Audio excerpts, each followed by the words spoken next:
buying your first wig. Welcome to Gracie's Wig Journey and Wig Fashion Fiesta, my two YouTube channels. Come with me as we get into our second video. You've overcome the fear.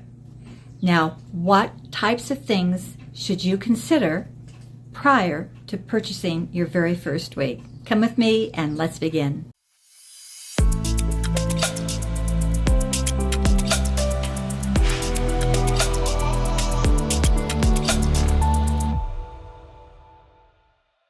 It has to be your comfort level, meaning that most of us, at least my experience, is when I bought my very first wig, it was dark brown. In fact, I have probably many wigs, but my first two wigs was the same color as my own hair. Why? Because when you go out there, you want people to think that's, there's nothing different about her. But slowly I evolved into all kinds of colors, all kinds of styles. In fact, my whole life I've had long hair. Now, being that I'm a baby boomer, of course, I wear it back in a ponytail or up, but I've had fun in ordering these shorter styles too. But that is what's most important, is for you most likely to order your same natural color. Now, most of these wig manufacturers, if you're still really scared, you can actually request them to send you a little ring of all the different fibers and their colors, and then you can just kind of hold it up just to think that it would match your hair perfectly. Or take a chance from what you see on the internet in their particular manufacturer, in their site, and just think that kind of looks like my color, order it. And unless it's some huge discount, most likely you can return it if you just don't like it as far as the color. So that's number one. You're going to be choosing probably your same color.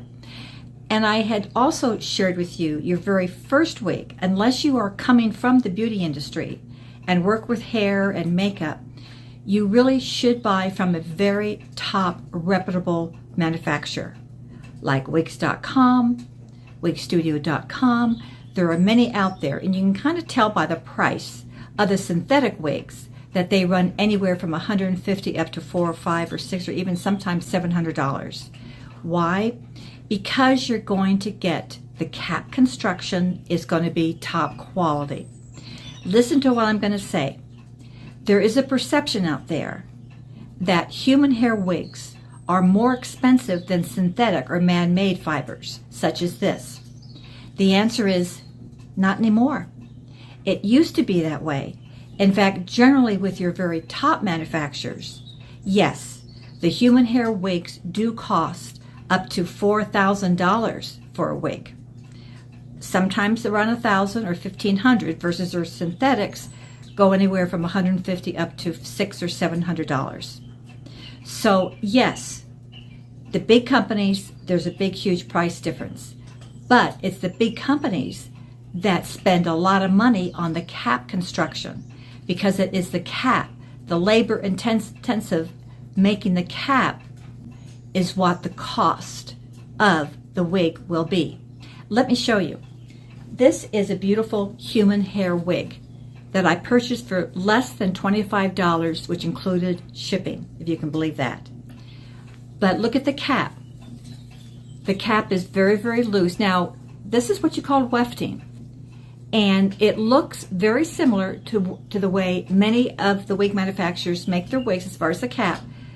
But when you get it, you feel the quality of the material. Everything is really very cheap. And therefore, even though this is a petite or petite large size, it's huge on me. It's just massive.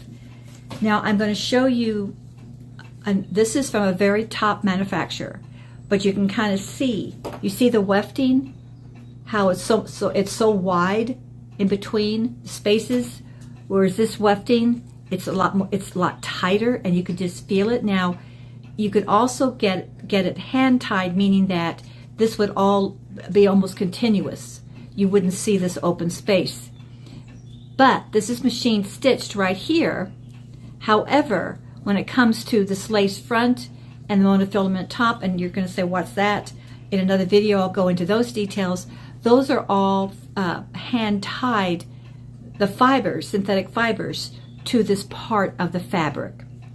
But the key, what I'm trying to share with you, is that the cap itself is such of a higher quality. They have tabs on the side here. They have these little Velcro tabs on the back to kind of tighten it on your neck. It's just that the quality of construction of the cap is so far superior to these less expensive companies that sell their wigs.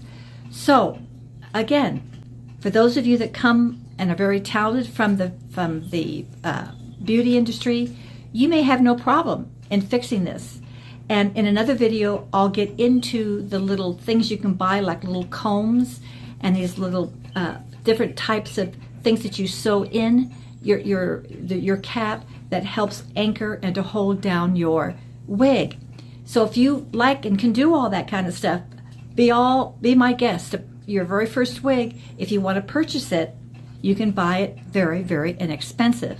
But most of us aren't that talented.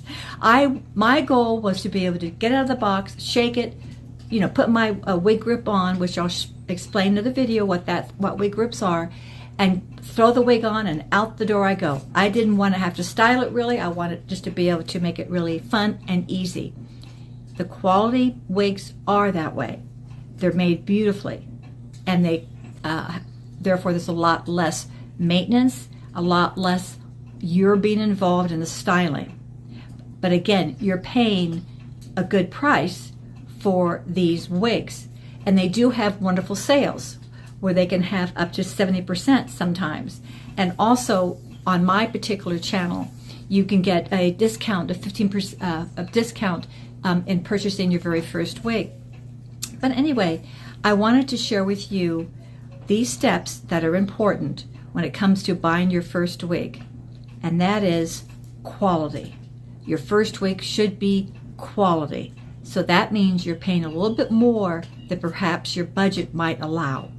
However, if you are operating within a very, very tight budget, by all means, get that wig that's less expensive. However, go to your own beauty salon and have the lady there help you with the cap. They will come up with ideas of what you might be able to do to somehow make that cap fit nice and snug so that you're comfortable with it and you can go outside and not be afraid that it can fall off, because that's the number one fear. First of all, you fear people going to recognize that you're wearing a wig, and then the next thing when you walk it out, is it going to stay on? So I hope this answers your questions. Have a great day, and stay tuned for my next video where I kind of get into the do's and don'ts of a heat-friendly or human hair wig or a synthetic wig. What's all that about? As well as I also get into the construction, sharing with you what a lace front is and what a monofilament is. So it all has to do with making your wig look like your own natural hair. Have a great day.